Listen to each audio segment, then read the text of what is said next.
কবি জয়দেবের যে মেলা কেন্দুলি মেলা অজয় পাড়ে, সেটা ভারত বিখ্যাত হলেও সরকারিভাবে তার অনেক অনেক উন্নতি লাভ করেছে আর কি, সরকার অনুদান দিয়েছে।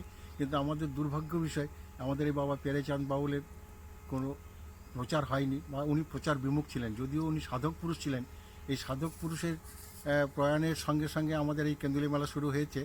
আমাদের এই মেলাটা জনসাধারণের ভিক্ষার উপরে নির্ভর করে, এবং নরনারায়ণের সেবা, আউল বাউল কীর্তনিয়া, এই পৌষ মাঘের সংক্রান্তি থেকে চৌঠা মাঘ পর্যন্ত এই মেলাটায় বিভিন্ন ধরনের অনুষ্ঠান করা হয়, এবং সম্পূর্ণ গ্রামীণ সংস্কৃতির যে ধারক বা বাহক এই মেলার উপর দিয়ে চলে আর কি।